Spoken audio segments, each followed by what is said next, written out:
Coucou les merveilles, c'est Chloé. Je vous propose un tirage en synchronicité avec l'oracle des esprits guides qui sort demain. Donc je me suis dit que c'était l'occasion de vous faire un tirage. J'ai pris le temps de vous le présenter, mais j'avais pas fait de vidéo de tirage. Donc je vous laisse vous concentrer sur une question que vous aimeriez poser au jeu. Et je vous laisse choisir le tirage qui vous attire le plus. Le premier est ici, le deuxième ici et le troisième là. Je vous laisse choisir et on va regarder ce qui nous vient. Alors à chaque fois j'ai tiré deux cartes. La première carte nous montre l'énergie qui est bloquée et la deuxième carte nous montre une énergie qui est encouragée. Énergie bloquée, si vous avez choisi le premier tirage, on a la prévision avec le petit écureuil. Alors, est-ce que ça pourrait être peut-être que vous avez tendance à vous sentir en insécurité et les travers, entre guillemets, de l'écureuil, ça pourrait être ouais, le stress de manquer, l'angoisse de l'insécurité, et je stocke, mais finalement j'ai du mal à rester dans l'instant présent, j'ai du mal à me détendre, j'ai du mal à faire confiance, ça fait penser à ça. On va regarder la deuxième carte pour voir l'énergie qui est encouragée. Et on a l'enfant intérieur. L'enfant intérieur, alors je croyais que c'était une loutre, et en fait c'est un furet, je crois. Le furet, pour moi, c'est un animal qui est joueur, donc c'est vrai que ça va bien avec l'enfant intérieur, je trouve. Et alors, ouais, au niveau du tirage, c'est assez clair, je trouve. Énergie qui a du mal à, enfin, qui est bloquée, quoi, qui a du mal à s'épanouir vraiment. On a l'écureuil qui, ouais, est un petit peu peut-être un peu stressé, hein, peut-être. Il essaye de stocker ses petites noisettes pour l'avenir. L'enfant intérieur, il y a quelque chose de beaucoup plus détendu dans le lâcher-prise, dans le je m'amuse. Celui-ci, il stocke, lui, il s'éclate en fait. Donc là, je pense qu'on vous demande peut-être de relâcher un peu la pression et de vous amuser davantage, de renouer avec votre enfant intérieur. C'est en renouant avec votre enfant intérieur que vous allez contacter vos ressources. Alors ça peut être par exemple si votre question est financière, clairement ça vous dit plutôt que de vous concentrer sur l'argent, comment est-ce que je peux gérer mon argent et tout ça. On vous demande de lâcher ça et de vous connecter plutôt à votre cœur, à ce qui vous fait du bien. En faisant ça, vous allez augmenter votre énergie. En augmentant votre énergie, vous allez euh, attirer en fait des choses qui sont plus positives pour vous et du coup aussi de l'argent. Et puis vous allez être plus... Quand on est bien, on est plus charismatique, on est plus magnétique. Il y a des gens qui peuvent venir vous voir, vous pouvez faire des partenariats, et puis les choses pourront se débloquer au niveau de l'argent, mais pas en abordant l'argent de front en fait. Si votre question n'était pas en lien avec l'argent, je pense que ça vous demande en tout cas de relâcher le mental, la peur de l'insécurité pour revenir dans le cœur en fait. Plutôt qu'être dans une énergie qui est reliée à l'avenir, j'essaye d'anticiper ce qui pourrait se passer dans l'avenir, j'essaye peut-être d'anticiper éventuellement les accidents, les problèmes qui pourraient survenir. On nous demande ici d'être un peu dans l'attitude du fou dans le tarot. Je reviens dans l'instant présent, je m'amuse. Certes, je ne sais pas où je vais, mais c'est pas grave. D'ailleurs, peut-être que demain je serai mort, hein. En vrai, c'est aussi un peu carpe diem, je trouve, l'idée de ce tirage. On ne sait pas quel temps il nous reste. Et du coup, pour moi, là, on vous demande vraiment de réinvestir votre présent et votre joie de vivre, en fait, avec l'enfant intérieur. Je vais regarder vite fait ce qu'on nous dit dessus. Je crois que c'est le furet. Alors justement, je vais vérifier que ce soit bien le furet. Hop, ouais, c'est ça, c'est un furet. On nous dit la joie, le bonheur, la réussite et les sentiments exaltants, tout cela est en vous et vous élève. Vous vous émerveillez des petits riens et illuminez les autres. Lorsque le furet vous accompagne, vous savez que les moments difficiles ne sont pas inéluctables et que votre force est de savoir en tirer parti sans basculer du côté sombre.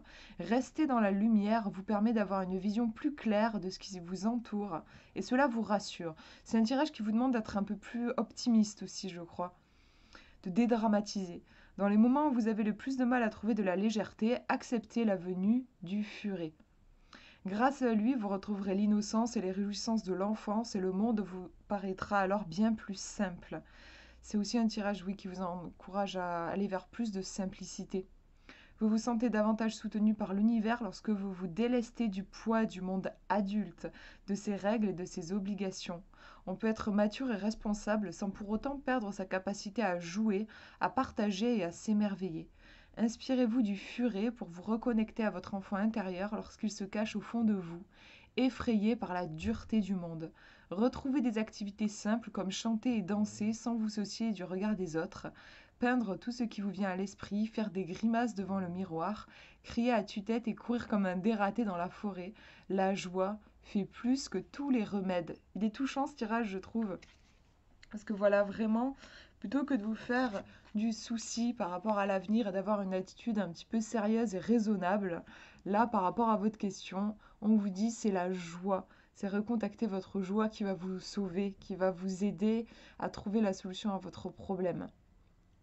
Voilà pour ce tirage, je le mets de côté, on regarde le deuxième. Alors, première carte, alors non, pardon, c'est pas celle-ci, je me suis trompée, c'est celle-là. Première carte, donc énergie bloquée. On a l'instinct du lynx. Donc, on a peut-être une difficulté à se connecter à nos tripes, à nos ressentis, à nos émotions, à notre feeling. Par rapport à votre question, vous êtes peut-être un peu trop dans le mental.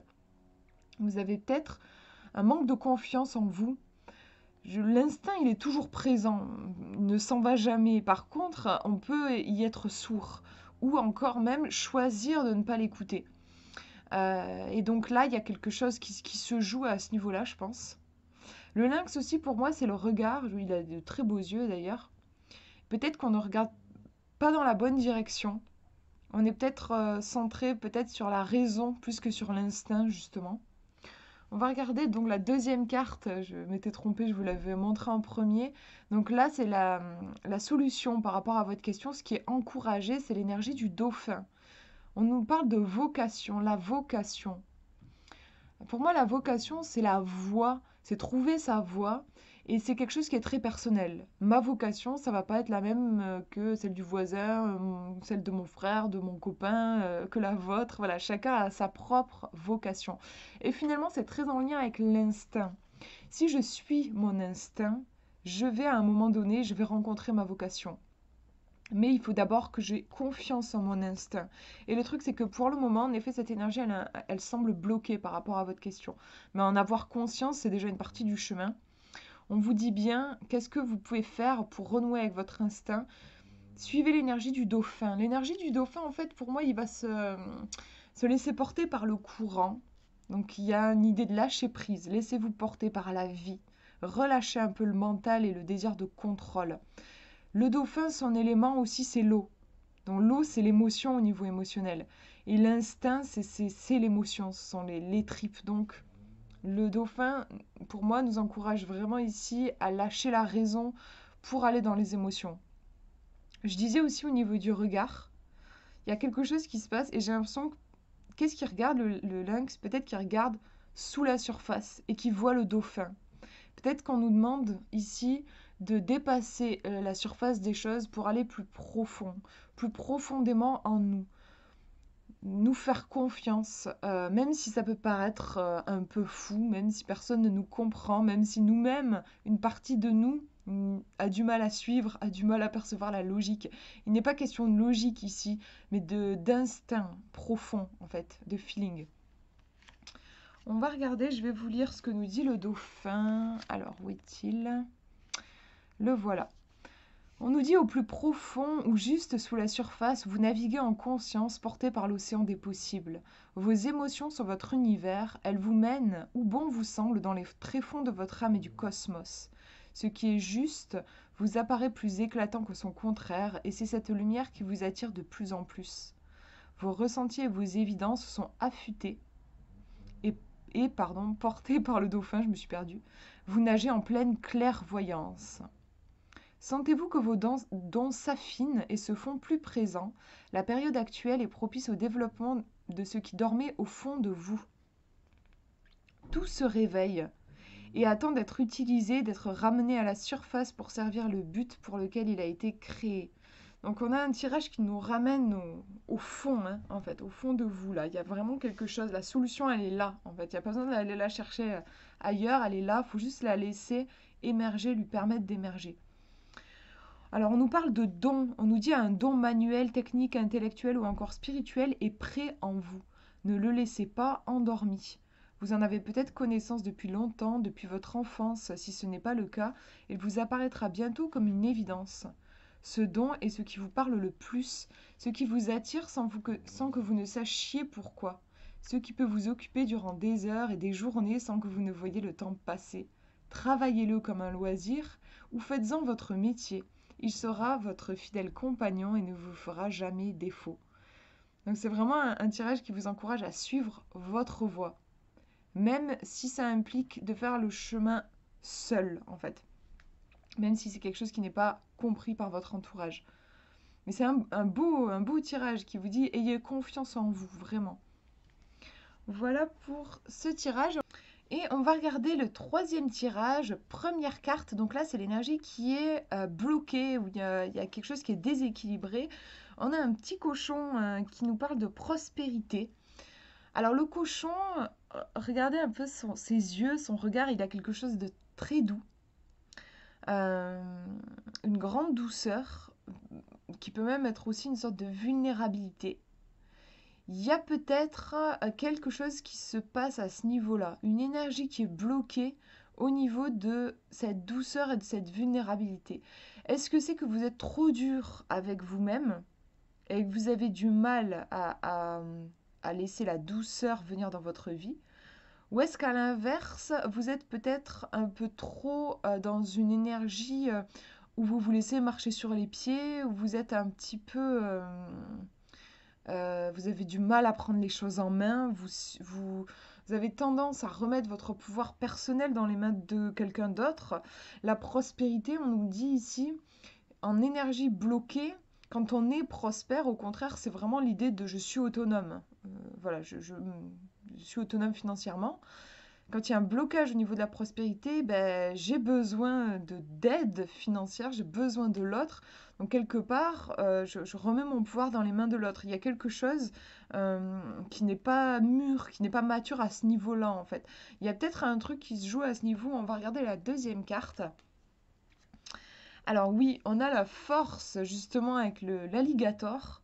Donc là, c'est l'énergie qui est encouragée. Donc vous voyez, c'est assez impressionnant, je trouve, le décalage entre les deux énergies. Donc je vous montre ici, je vous rappelle l'énergie bloquée et ici l'énergie encouragée. Donc il y a clairement ici quelque chose de doux, mais même pour le coup, puisque c'est dans le sens négatif, peut-être un peu avoir tendance à être victime, le cochon, c'est le côté proie en fait. Alors que là, on a le prédateur, voilà. On vous demande d'incarner la force. Alors, si vous avez posé une question en lien avec la prospérité, justement avec l'abondance, avec des histoires d'argent, il y a vraiment ici l'idée que vous avez tout en vous. Vous avez vraiment la capacité de redresser les choses, de prendre les choses en main, mais il va falloir embrasser votre pouvoir personnel. En fait, je trouve qu'il y a une histoire comme ça. Tant que vous n'oserez pas, tant que vous ne vous ferez pas confiance, tant que vous serez timide, replié un peu en mode victime dans votre coin, les choses ne pourront pas s'améliorer. Il va falloir vraiment, d'ailleurs même, pourquoi pas montrer les dents.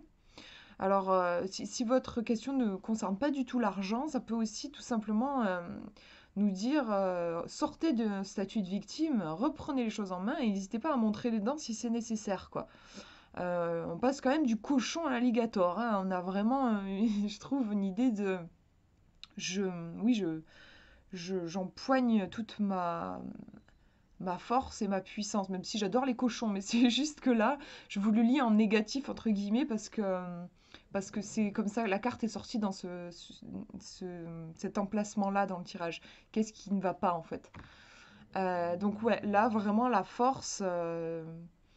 embrassez votre pouvoir, allez-y, affirmez-vous. Si vous êtes timide par rapport à une situation, bah là, il faut vraiment oser, vous êtes dans votre droit, allez-y, quoi, donnez-vous le droit. On va regarder ce que nous dit la carte de la force exactement. Alors, c'est un alligator. Alors, on nous dit, l'alligator est un farouche combattant, une force de la nature qui compte sur sa rapidité et sur sa puissance physique pour survivre. Quand il vient nous visiter, c'est le signe qu'une bataille a été menée. Vous avez non seulement combattu, mais vous avez remporté la victoire. Le temps est venu de compter vos réussites. Vous y êtes parvenu, le combat était rude, mais vous vous êtes surpassé. Ce conflit était peut-être contre vous-même, contre votre part d'ombre, pour atteindre le niveau supérieur. C'est la plus belle des victoires. À présent, reposez-vous, prenez soin de vous, régénérez vos forces dans le calme et la conscience. L'alligator est à vos côtés pour vous féliciter. Les cicatrices sont là pour prouver votre valeur. Soyez fiers de vous. L'alligator peut aussi vous visiter lorsque vous êtes en période de guérison et que vous avez le vague à l'âme. Quand vos réserves d'énergie physique et mentale ne sont pas à leur maximum, vous avez besoin de venir puiser dans sa force pour vous régénérer. Il est là pour vous soutenir dans ce moment de fragilité. C'est marrant, ça rejoint la fragilité un peu pour moi du cochon.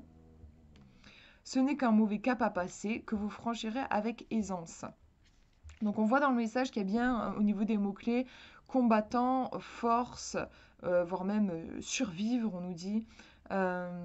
Victoire, combattre. Du coup, là, dans mon tirage, il y a vraiment l'idée de ne pas se laisser faire et de prendre les choses en main. Moi, c'est comme ça que je le ressens. Après, je vous laisse voir, vous, si ça peut vous parler autrement par rapport à votre question. Voilà pour ces tirages. J'espère que ça vous aura parlé. Je vous fais de gros bisous. Prenez bien soin de vous.